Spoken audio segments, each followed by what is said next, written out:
Molar specific heat, molar specific heat में क्या है? The molar specific heat of a substance is defined as the amount of heat it is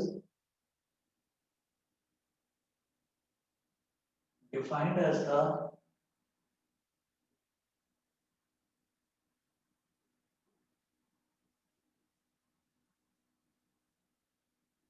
it is defined as the amount of heat it is defined as the amount of heat required to raise the temperature of one mole of the substance required to raise the temperature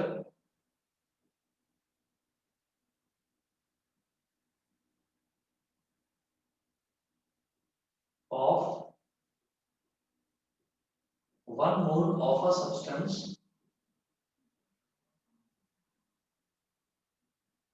It is defined as the amount of heat required to raise the temperature of one mole of a substance through 1 degree. 1 mole of a substance through 1 degree. ठीक है? अच्छा, अब it is given as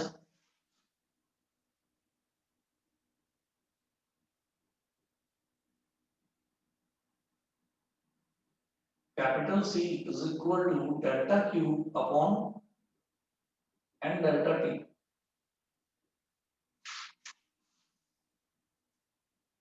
अब इसमें जो delta Q है वो तो हीट रिक्वायर्ड है, वही जैसे हमने स्पेसिफिक हीट में देखा था कि डेल्टा क्यू ये तो हो गया हीट रिक्वायर्ड, डेल्टा क्यू तो हो गया हीट रिक्वायर्ड, डेल्टा टी हो गया rise in temperature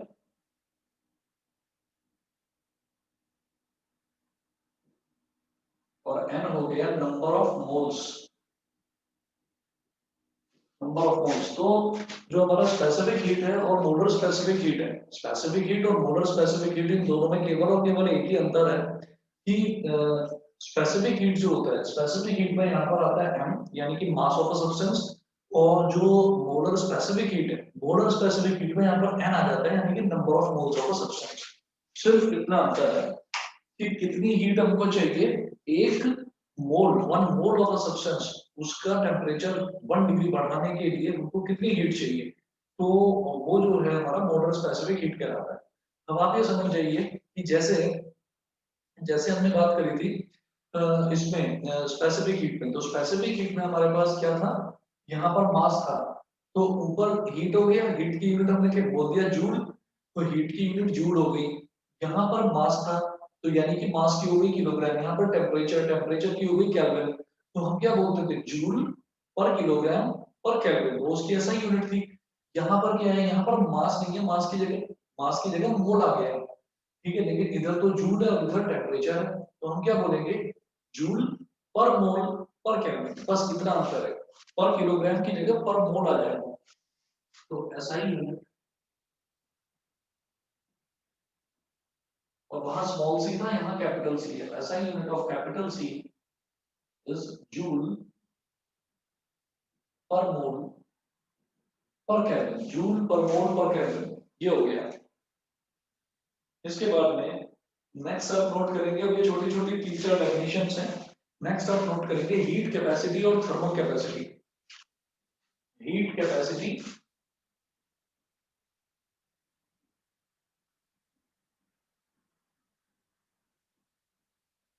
heat capacity और थर्मल कैपेसिटी।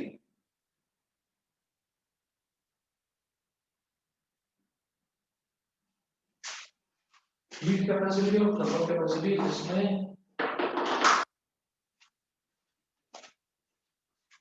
इसमें नोट करेंगे the heat capacity of a body is defined as the amount of heat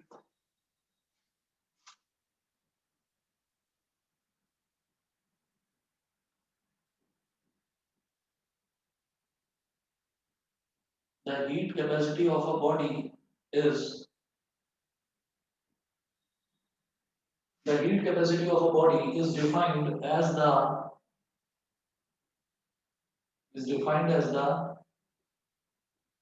amount of heat.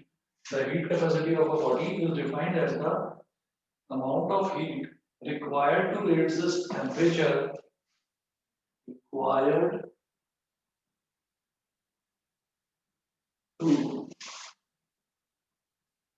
required to raise its temperature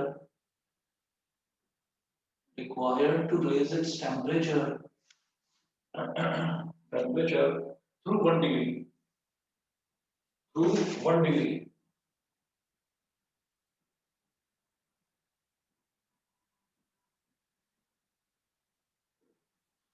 through 1 degree. अब आप एक चीज देखिएगा कि जब हीट कैपेसिटी की बात करी जा रही है तो हमने इससे पहले जैसे यहाँ पर मोलर स्पेसिफिक हीट देखा है, तो मोलर स्पेसिफिक हीट में क्या आ गया कि किसी भी सब्सटेंस के 1 मोल का टेम्परेचर 1 डिग्री बढ़ाने में हमको कितनी हीट देनी पड़ती है, तो that heat is known as molar specific heat.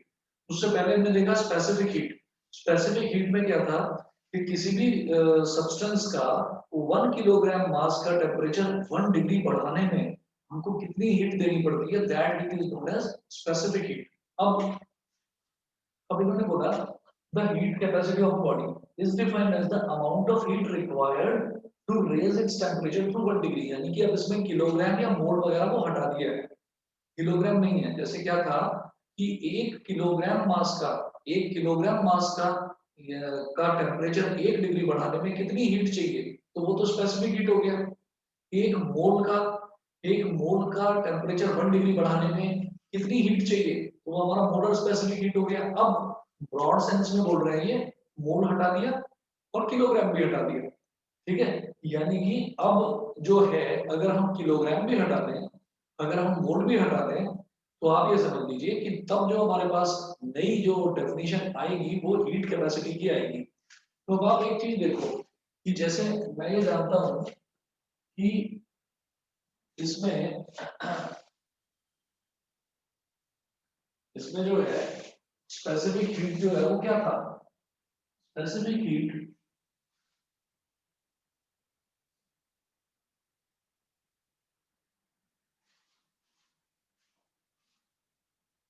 as we know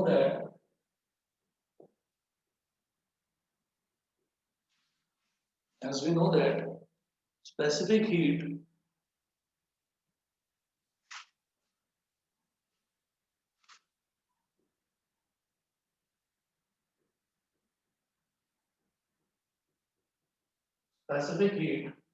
small c था, small c is equal to क्या था बेटा, delta Q upon m delta T, delta Q upon m delta T, ये था। अब आप एक चीज समझ लीजिए कि अगर यहां से मेरे को ये हटा देना है, फॉर एग्जांपल यहां से मुझे ये मास हटा देना है, तो मैं इस मास को इधर ले आऊंगा, m into c is equal to delta Q upon delta T. मतलब सिर्फ और सिर्फ एक चीज बची कि amount of heat required to raise the temperature through 1 degree, बस यही तो बचा। Amount of heat required to raise its temperature through 1 degree, केवल ये चीज बची। जो मास था वो मास हट गया, तो ये जो m into c है ना, इसी को हम हीट कैपेसिटी बोल देते हैं। ये वाली जो टर्म है this is known as heat capacity, heat capacity. तो it is denoted by capital S,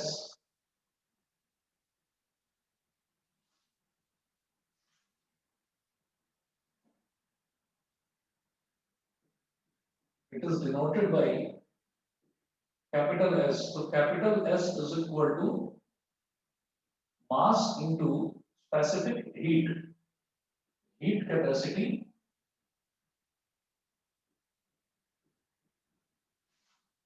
is equal to mass into specific heat,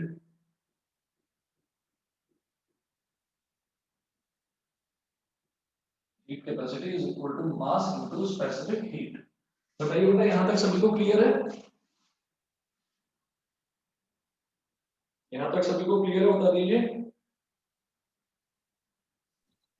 yes sir. Yes sir. ठीक है, अब आप ये देख लीजिए कि यहाँ पर मेरे पास क्या है, जो ये था ना, इसका हमारे पास ऐसा यूनिट क्या थी, जूल, और यहाँ नीचे क्या था, किलोग्राम, और ये क्या था, केल्विन। तो मैं इसको बोलता था जूल पर किलोग्राम पर केल्विन। अब जो मैं स्पेसिफिक हीट कैलकुलेट कर रहा हूँ, उसमें ये किलोग्राम तो हट गया, उसमें तो हमारे पास केवल यही बचा, delta Q upon delta T. ये है जूल, ये है केल्विन, तो जूल पर केल्विन हो गई इसकी यूनिट, सिर्फ जूल पर kelvin.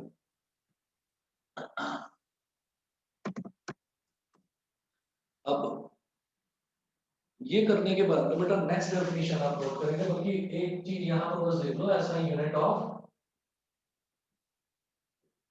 Capital S is joule पर केल्विन।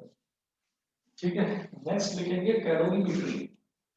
कैलोरीमेट्री थ्योरेटिकली टॉपिक है, आएगा तो ज्यादा से ज्यादा 2 नंबर का आएगा, कोई ज्यादा मतलब मुश्किल नहीं है इसमें। कैलोरीमेट्री, कैलोरीमेट्री का जरूर लेना क्योंकि स्पेशली मेंशन्ड है सिलेबस में इस बार। कैलोरीमेट्री में लिखेंगे the branch of physics that deals with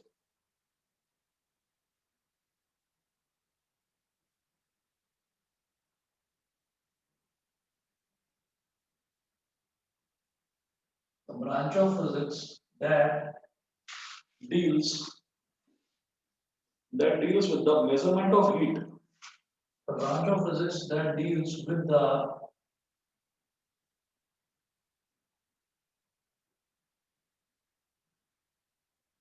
branch of physics that deals with the measurement of heat.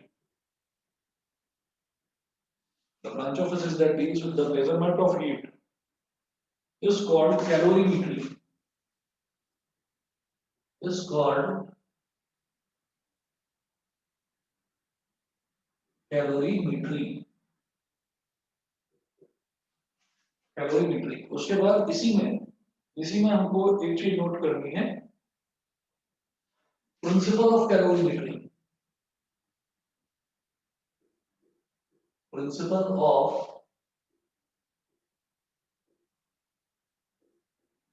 Calorimetry.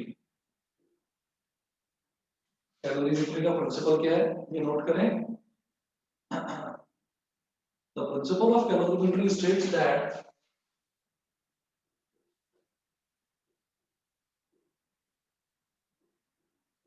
the principle of calorimetry states that the principle of calorimetry states that the heat gained by the cold body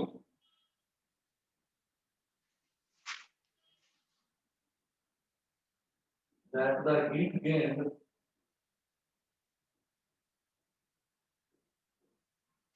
that the heat gained by the cold body must be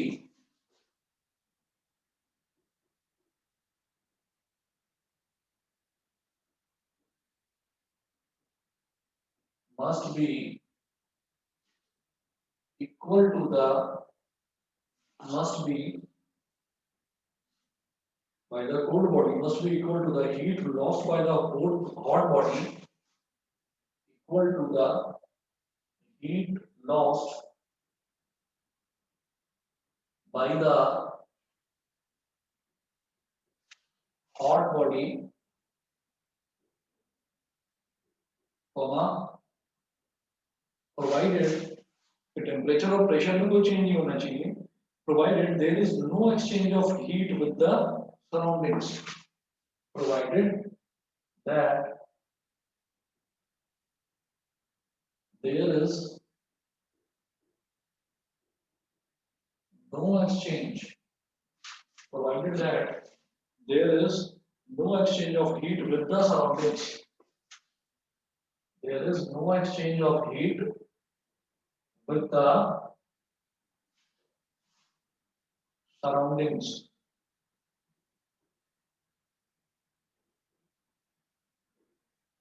उसको बोलेंगे heat lost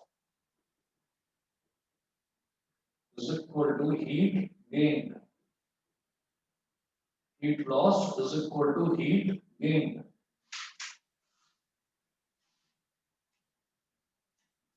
ये होता है principle of calorimetry. Calorimetry में तो ये है, calorimetry तो सिंपल है। हम ये कहेंगे कि जो मेजरमेंट ऑफ हीट होता है ना, कि हीट जो है, हीट को हम कैसे मेजर करते हैं? हीट को हम मेजर करते हैं टेम्परेचर स्केल पर मेजर करते हैं हम हीट को। तो डिग्री सेल्सियस हो गया या केल्विन हो गया, उसमें हम हीट को मेजर करते हैं। ठीक है, मतलब टेम्परेचर की टर्म्स में। तो आप ये देखिएगा कि जो मेजरमेंट ऑफ हीट है ना, मेजरमेंट ऑफ हीट है, दैट इज कॉल्ड कैलोरीमेट्री। उस फिजिक्स की उस ब्रांच को हम कैलोरीमेट्री बोलते हैं। फिर प्रिंसिपल ऑफ कैलोरीमेट्री क्या है? प्रिंसिपल ऑफ कैलोरीमेट्री ये है कि अगर कोई भी दो बॉडीज हैं, अगर कोई भी दो बॉडीज हैं, फॉर एग्जांपल मान लीजिए, बिल्कुल सिंपल सा एग्जांपल, कि हम जो अपने कपड़े हैं, हम अपने कपड़ों को जो आयरन करते हैं, जो हम अपने कपड़ों को आयरन करते हैं, तो उसमें आप ये देखिएगा जो कपड़े होते हैं, कपड़े तो ठंडे होते हैं, यानी कि वो हो गई कोल्ड बॉडी। और जो आयरन होती है, आयरन को हम with the help of electricity, तो वो जो है वो गर्म होता है, जो उसका सरफेस होता है वो गर्म होता है, तो वो हो गई हॉट बॉडी। तो अब आप ये बताइए, जैसे कपड़े ठंडे होते हैं, तो कपड़ों को हम आयरन करते हैं, तो कपड़े फिर गर्म हो जाते हैं। तो हुआ क्या कि जो उसकी हीट है, जो उसकी हीट है, वो उसकी हीट तो उसने लूज करी, और जो कपड़े हैं, कपड़ों ने हीट गेन करी। तो कपड़े जब हम आयरन करते हैं तो वो गर्म हो जाते हैं, ठीक है, और पहले धोते हैं वो ठंडे। तो इसका मतलब सीधा सीधा यहाँ पर ये है कि जब भी, कभी भी हम, कोई भी एक बॉडी जो है वो ज्यादा टेम्परेचर पर होती है और एक बॉडी कम टेम्परेचर पर होती है, तो प्रिंसिपल ऑफ कैलोरीमेट्री ये बोलता है कि एक बॉडी हीट लूज करती है और एक बॉडी हीट गेन करती है, provided that there is no exchange of heat with the surroundings. तो सराउंडिंग्स में कोई एक्सचेंज ऑफ हीट नहीं होना चाहिए। लेकिन ये आइडियल सिचुएशन है, प्रैक्टिकली ये चीज पॉसिबल नहीं होती। प्रैक्टिकली इसके लिए हमको कोई एक अरेंजमेंट बनाना होता है कि ताकि एक बॉडी, एक पूरा सिस्टम है, उस सिस्टम के अंदर ही रहेगी। इसका आप एग्जांपल देखिए कि अगर मान लीजिए नॉर्मली नॉर्मली अगर हम ये देखें कि किचन में हम खाना बना रहे हैं, तो जो सब्जियां हैं, वो सब्जियां हमने काट रखी हैं और काट के हमने उसको फ्राइंग पैन में डाल रखा है, अभी हमने सब्जी बनाई नहीं है। तो सब्जियों को आप आराम से छू सकते हैं, जो कटी हुई सब्जियां हैं उनको आप आराम से छू सकते हैं। उसका रीजन क्या है? उसका रीजन ये है कि अभी वो ठंडी है, उनका टेम्परेचर ठीक है, उनको टच किया जा सकता है आराम से। अब नेक्स्ट क्या है कि अगर मैं उनको पकाना शुरू करता हूँ, सब्जी को पकाना शुरू करता हूँ, तो सब्जी गर्म होनी शुरू हो जाती है। तो जो फ्लेम है, फ्लेम में हीट थी, तो flame is a hot body, तो वो फ्लेम से जो हीट है वो ट्रांसफर हो रही है किसमें? जो हमारा पूरा सिस्टम है, यानी कि फ्राइंग पैन है जिसमें सब्जी रखी हुई है, फिर सब्जी धीरे धीरे गर्म हो जाती है। लेकिन क्या है कि क्या किचन में कोई गर्मी होती ही नहीं? जब हम किचन में खाना बनाते हैं तो किचन का भी टेम्परेचर बढ़ जाता है, किचन में भी धीरे धीरे आपको गर्मी लगने लगती है। क्यों? क्योंकि there is an exchange of heat with the surroundings. Surroundings में जो एटमॉस्फेयर है, एटमॉस्फेयर में जो गैसेस हैं वो भी गर्म होनी शुरू हो जाती है। ठीक। तो इसके लिए क्या करा जाता है कि अगर मान लीजिए हमको प्रिंसिपल ऑफ कैलोरीमेट्री प्रूव करना है, तो प्रिंसिपल ऑफ कैलोरीमेट्री प्रूव करने के लिए ये कोई मैथमेटिकल रूल नहीं है।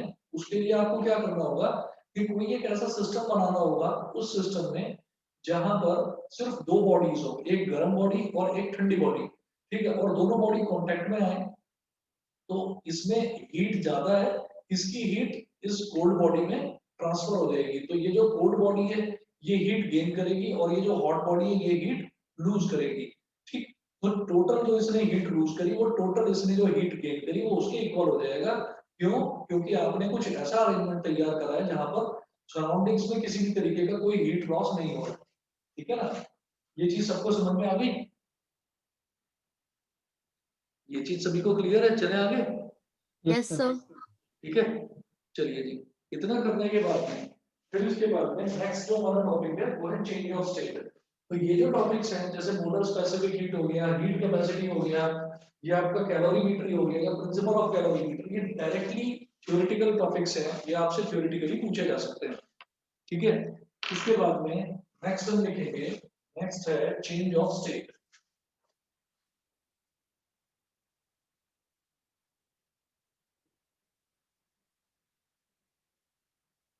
चेंज ऑफ स्टेट, ये जो चेंज ऑफ स्टेट है इसमें आप नोट करें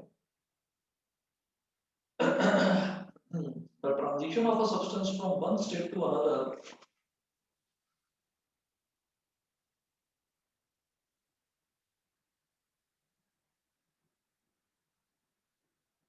the transition of a substance from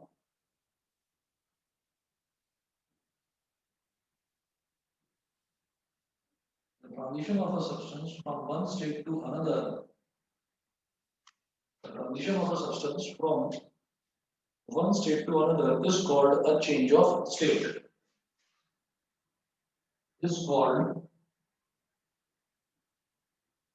a change of state transition का मतलब होता है चेंज होना ठीक है एक स्टेट से दूसरी स्टेट में जो चेंज होता है कोई भी सब्सटेंस या उसकी जो फॉर्म है वो जो चेंज होती है उसी को हम बोलते हैं चेंज ऑफ स्टेट ठीक है अब ये जो चेंज ऑफ स्टेट है ये चेंज ऑफ स्टेट भी चार तरीके का होता है ये भी चार तरह का होता है इसमें नोट करेंगे सबसे पहले the common changes of states are as follows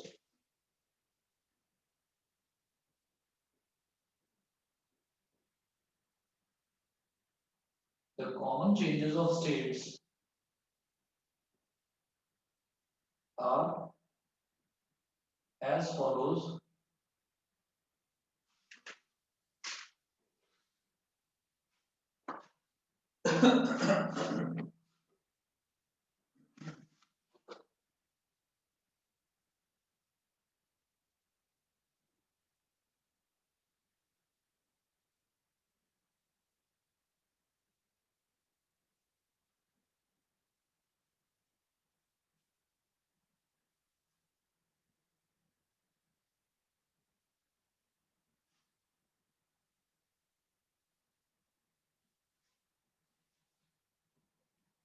common changes of states are as follows इसमें पहला नोट करेंगे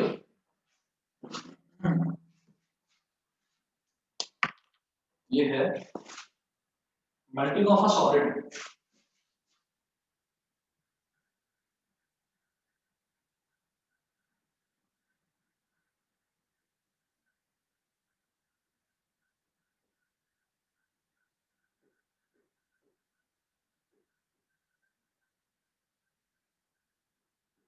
melting of a solid melting of a solid तो सॉलिड को मेल्ट होना तो सॉलिड जब मेल्ट हो जाता है तो फिर वो किस में चेंज होता है लिक्विड में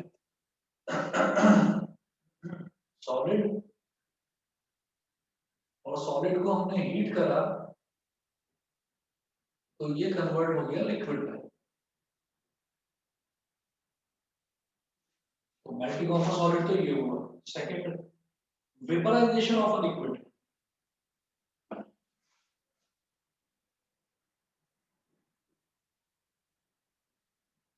vaporisation of a liquid vaporisation of a liquid नाम से ही क्लियर है कि अगर लिक्विड को मैंने हीट करा तो अल्टीमेटली लिक्विड भी जो है वो गर्म होगा और फिर फाइनली वेपर्स में कन्वर्ट हो जाएगा यानी कि गैस में कन्वर्ट हो जाएगा गैस बोल सकते हैं या वेपर बोल सकते हैं third condensation of vapour condensation of vapour मतलब वेपर्स हैं वेपर्स को अगर आपने ठंडा करा तो फिर वो वापस लिक्विड में कन्वर्ट हो जाएंगे as in the case of a pressure cooker में हमने ये एग्जांपल देखा ही है कि जो प्रेशर कुकर का ऊपर का जो लिड होता है लिड के नीचे ड्रॉपलेट्स जमा हो जाती हैं पानी की तो ये वेपर वेपर्स को अगर हमने कूल किया ठंडा किया तो वो वापस लिक्विड में कन्वर्ट हो जाते हैं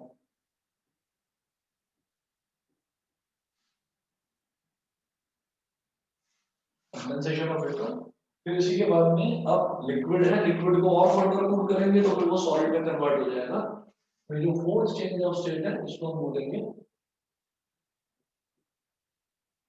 freezing of a liquid,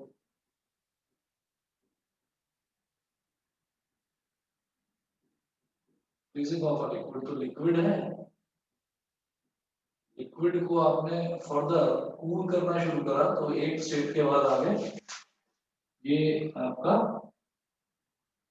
ice में या सॉलिड में कन्वर्ट हो जाएगा।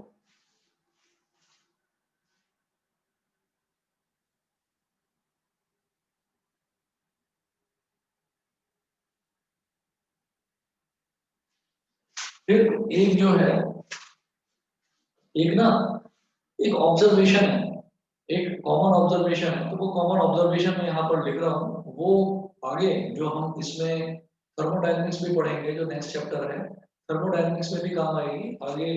स्टीफन बोल्ट्जमैन लॉ करना है, वीएन्स डिस्प्लेसमेंट लॉ करना है, उसमें भी वो चीज काम आती है। तो इसलिए कॉमन ऑब्जर्वेशन है वो नोट करके यहाँ पर लिख लीजिए आप।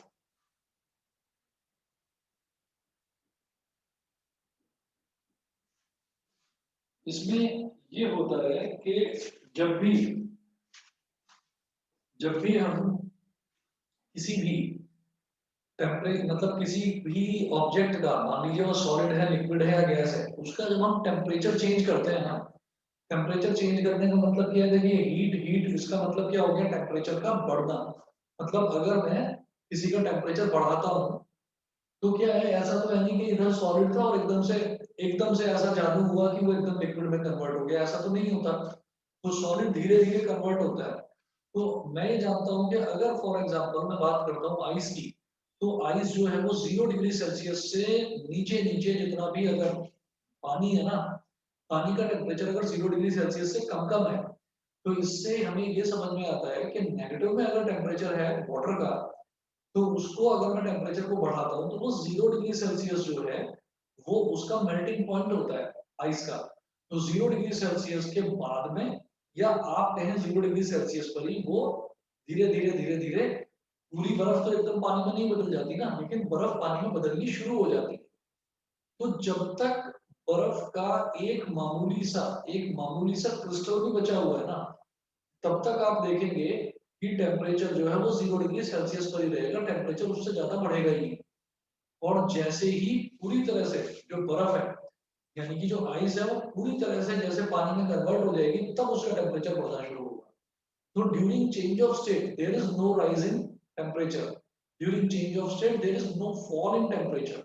ठीक, हम ये कहते हैं कि अगर पानी हमारे पास मान लो 10 डिग्री या 12 डिग्री पर पानी है, हमने उसको और कूल करना शुरू करा, हमने उसका टेम्परेचर और डाउन करना शुरू करा, करते जा रहे हैं, करते जा रहे हैं। मैं जानता हूँ कि वाटर का जो फ्रीजिंग पॉइंट है वो भी 0 डिग्री सेल्सियस होता है। तो 0 डिग्री सेल्सियस पर water starts getting converted into ice. तो ऐसा तो है नहीं कि 0 डिग्री सेल्सियस पर आते ही एकदम बर्फ जम गई, ऐसा तो नहीं है। तो वो बर्फ में कन्वर्ट होना शुरू हो जाता है। तो जब वो कन्वर्ट होना शुरू हो जाता है, तो जब तक पूरा का पूरा, मतलब एक भी पानी की बूंद बचेगी ना, तब तक मैं कहूंगा कि टेम्परेचर 0 डिग्री सेल्सियस पर फिक्स हो गया, वो और घटेगा नहीं। और जब पूरा पानी बर्फ में कन्वर्ट हो जाएगा कि अब पानी नहीं बचा, अब टोटली सॉलिडिफाई हो चुका है, और हम लगातार टेम्परेचर डाउन करते जा रहे हैं, तो मैं अगर थर्मामीटर से तब चेक करूंगा तो तब टेम्परेचर 0 से नीचे जाएगा।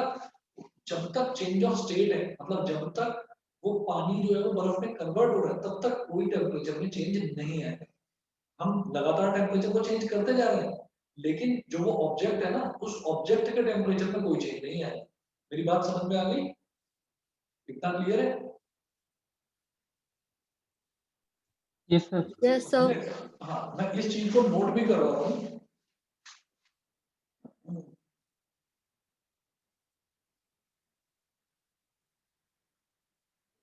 Effect of heat on the change of state, यहीं पर आप लिख देना।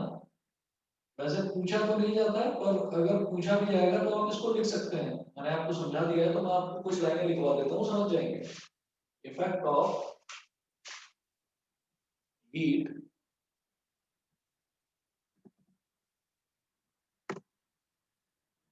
Effect of heat on the change of state.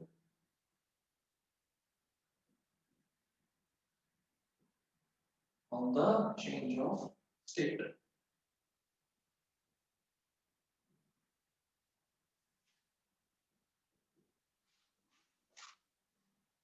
ये हम कुछ ऐसे ले लेते हैं कि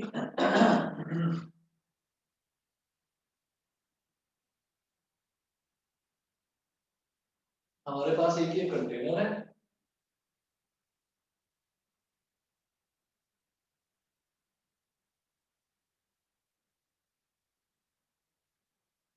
और एक ये बर्नर है, ये फ्लेम है। इस कंटेनर में हमने छोटे छोटे छोटे छोटे आइस क्यूब्स डाल रखे हैं।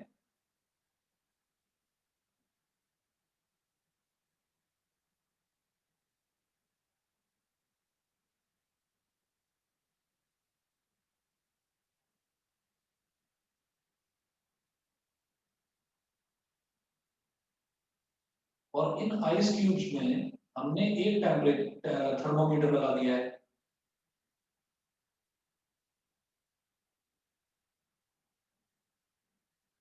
एक थर्मोमीटर लगा दिया है यहाँ पर।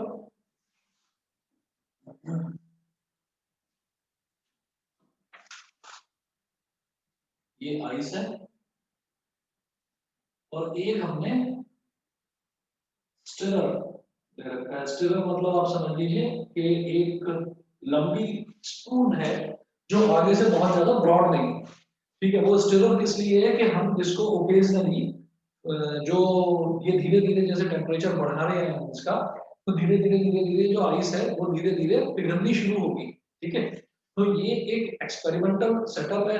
ये अगर पूछा जाता है तो बता दीजिएगा। तो यहाँ पर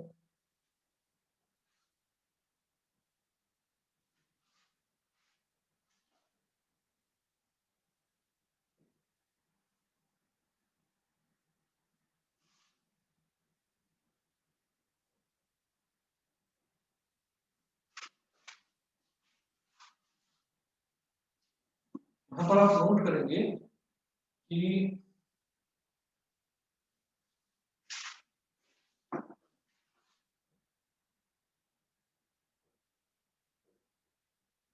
take some ice cubes in a beaker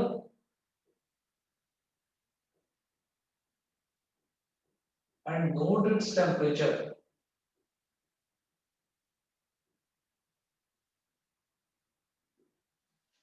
Take some ice cubes in a beaker and note its temperature.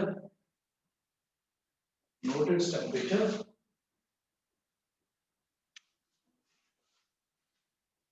It will be 0 degrees Celsius. It will be 0 degrees Celsius. मान लिया हमने कि वो 0 डिग्री सेल्सियस पर ही है, बर्फ जो है वो 0 डिग्री सेल्सियस पर है।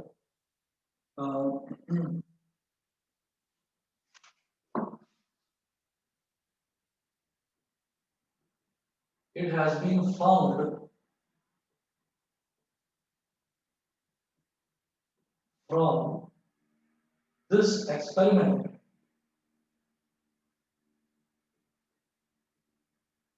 that it has been found from this experiment that the temperature does not change as long as that the temperature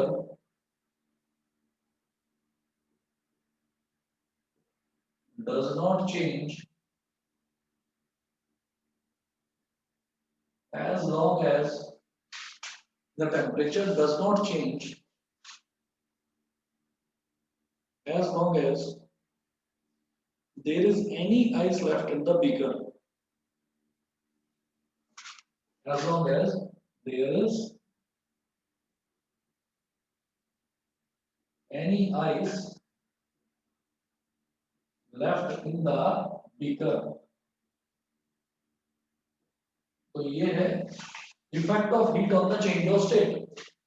effect of heat on the change of state, तो जब तक स्टेट आपकी change हो रही है ना, मतलब वो बर्फ जब तक जरा सी भी एक टुकड़ा भी बर्फ का अगर मान लीजिए पड़ा हुआ है तो, और आप टेम्परेचर बढ़ा दे रहे हैं भाई, आप तो टेम्परेचर बढ़ा ही रहे हैं ना, आपने यहाँ पर फ्लेम लगा दिया तो फ्लेम लगा दिया, फ्लेम लगाने का मतलब ये है कि लगातार आप हीट उसको प्रोवाइड करा रहे हैं। लगातार हीट प्रोवाइड कराने का मतलब ही ये है कि आप लगातार उसका टेम्परेचर बढ़ाते जा रहे हैं। ठीक है, तो हम ये कहेंगे कि उस पर किसी भी तरीके का, ये ऑब्जर्वेशन हमने देखा, एक्सपेरिमेंट में देखा, उस पर किसी भी तरीके का कोई फर्क नहीं पड़ेगा। ठीक, उसके बाद नोट करें the change of state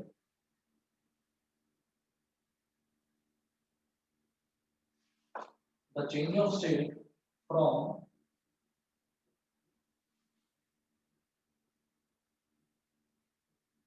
solid to liquid. The change of state from solid to liquid is called melting. Is called melting. Change of state from solid to liquid is called melting, and from liquid to solid, and from sorry, and from liquid to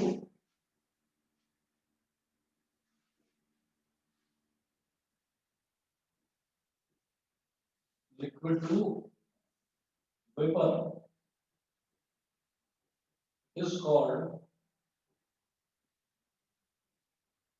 fusion.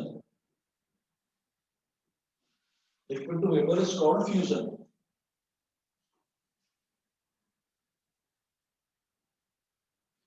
Change of state में इतना ही था।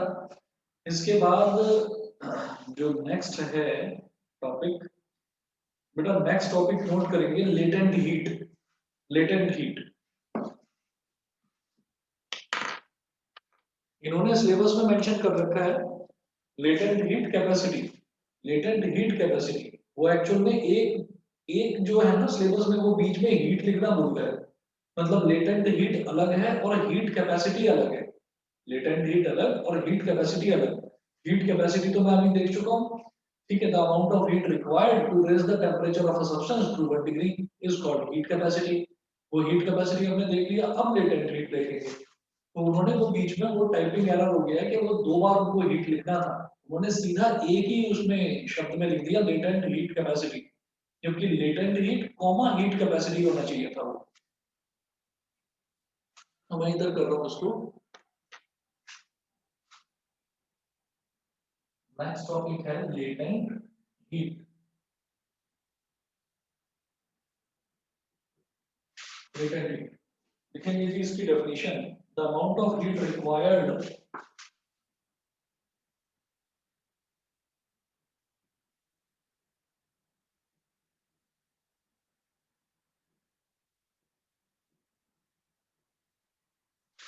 the amount of heat required to change the state of unit mass of a substance, to change the state of unit mass, to change the state of unit mass of a substance, to change the state of unit mass of a substance at constant temperature and pressure, at constant temperature, at constant temperature and pressure, at constant temperature and pressure is called latent heat of the substance,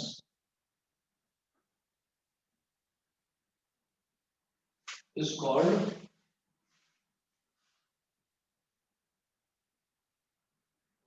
latent heat of the substance.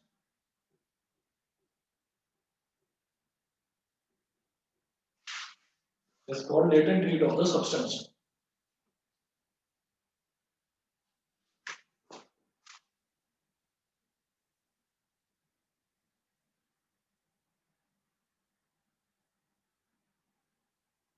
अच्छा दूसरा, ये latent heat जो mention कर रखा है syllabus में, जो आपको मैंने पीडीएफ भेजा था ना ग्रुप पर, तो उसको बीच बीच में आप देखते रहना कि लेटेंट हीट जो मैंने आपको भेजा था, लेटेंट हीट से पहले कैलोरीमेट्री भी मेंशन है, और उससे पहले चेंज ऑफ स्टेट में ना ये भी मेंशन है, लिखा हुआ है CP comma CV, CP comma CV. तो सीपी क्या होता है आपका specific heat at constant pressure, और सीवी क्या होता है specific heat at constant volume. वो मैंने अभी करवाया नहीं है आपको, वो मैं क्यों नहीं करवा रहा हूँ, क्योंकि अभी उसको करवाने का इस चैप्टर में कोई रेलेवेंस नहीं है, उसको मैं गैसेस वाले चैप्टर में कराऊंगा।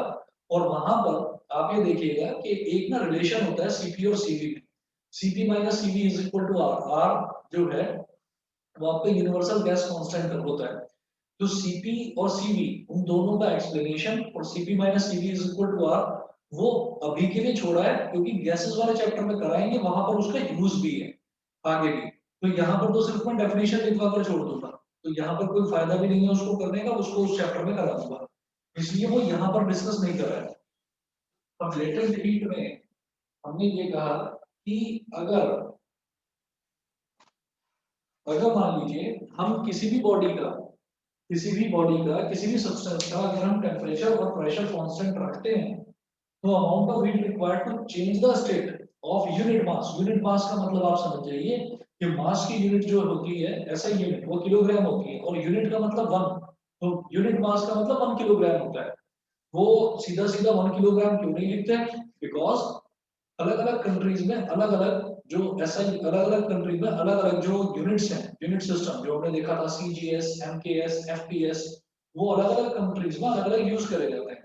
तो इस वजह से डेफिनेशन में सिर्फ यूनिट मास लिखा जाता है। फॉर एग्जांपल किसी कंट्री में मास को, तो सीजीएस सिस्टम हमारा यूज करा जा रहा है, तो यानी कि वहां पर मास की जो यूनिट है वो ग्राम दी जा रही है, तो इसलिए 1 किलोग्राम मेंशन करेंगे, तो वहां उस कंट्री में अगर कोई डेफिनेशन को पढ़ेगा तो ये स्टैंडर्ड डेफिनेशन नहीं कहलाएगी, तो इसलिए उन्होंने बोल दिया यूनिट मास। तो the amount of heat required to change the state of unit mass of a substance, unit mass यानी कि 1 किलोग्राम ऑफ अ सब्सटेंस, उसका स्टेट चेंज करना है। लिक्विड है तो उसको वेपर में करना है, या उसको सॉलिड में करना है, सॉलिड है तो उसको लिक्विड में करना है, ठीक है। तो स्टेट चेंज करने के लिए जितना हीट चाहिए ना, वो heat at constant temperature and pressure, मतलब टेम्परेचर भी कांस्टेंट रहे और प्रेशर भी कांस्टेंट रहे, that is known as latent heat. बताइए जी, डेफिनेशन क्लियर है? डेफिनेशन क्लियर है सभी को, बताइए। Yes sir. ठीक है, अच्छा। अब अब इसमें जो लेटेंट हीट है, लेटेंट हीट भी दो तरह की होती है। इसमें हम ये कहेंगे कि यहाँ पर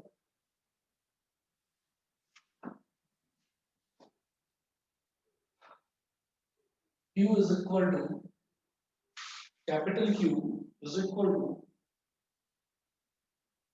M into L। Q तो हो गया हीट, M क्या हो गया, मास ऑफ अ सब्सटेंस, ठीक है। तो where Q is heat required to change the state, और M हो गया मास ऑफ सब्सटेंस, और ये जो L है कैपिटल L, इसी को बोलते हैं latent heat of the substance, latent heat of the substance. तो लेटेंट हीट क्या हो जाएगा, लेटेंट हीट की डेफिनेशन क्या हो जाएगी,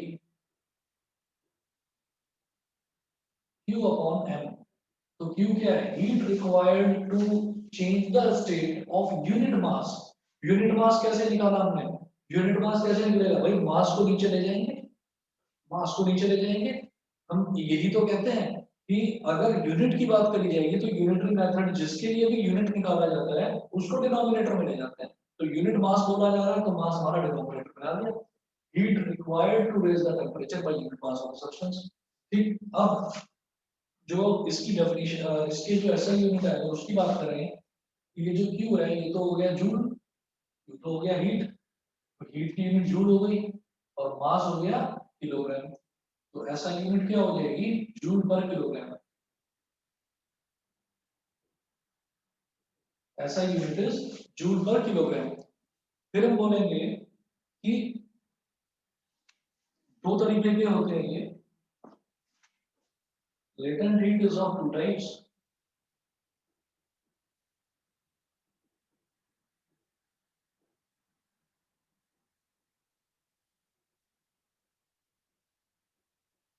Is of two types. इसमें फर्स्ट नोट करेंगे latent heat of fusion. Latent heat of fusion.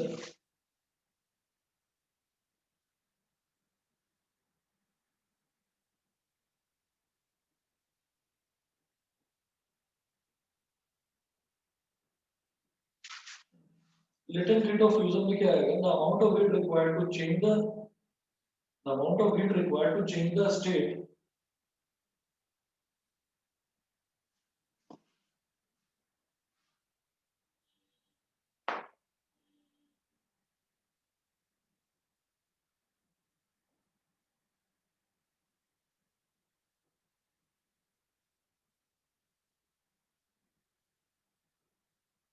the amount of heat required to change the state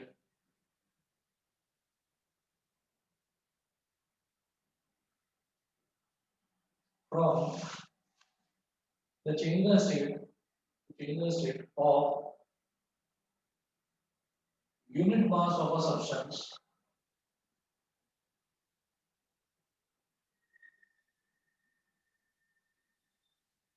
to change the state of unit mass of a substance from solid to liquid at its melting point.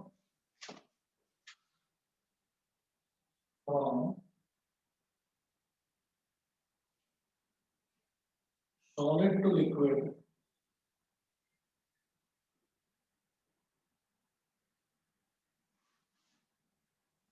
at its melting point.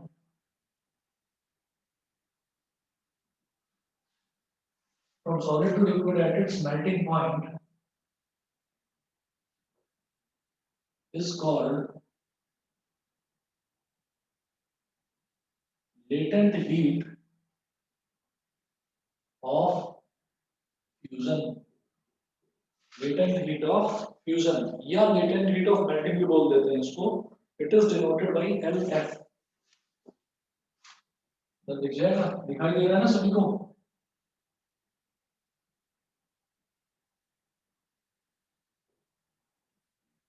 It is denoted by LF. F is for fusion और L हो गया आपका latent heat के लिए.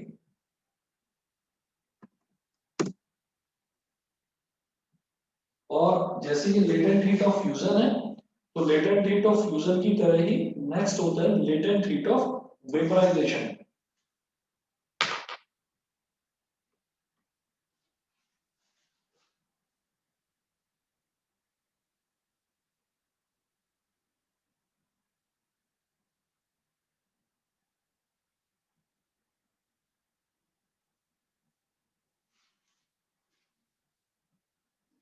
Latent heat of fusion ये तो पहली type हो गई. दूसरी type latent heat of vaporisation.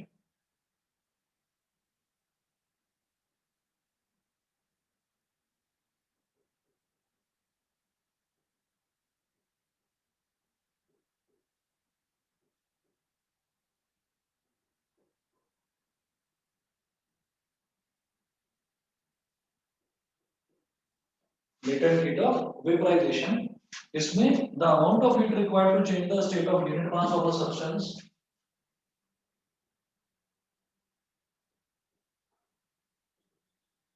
the amount of heat required to change the state of unit mass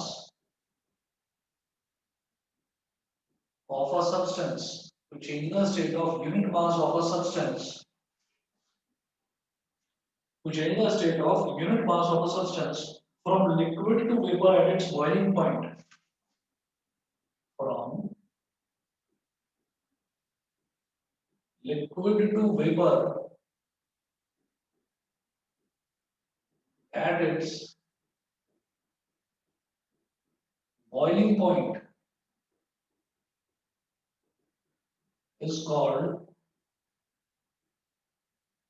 latent heat of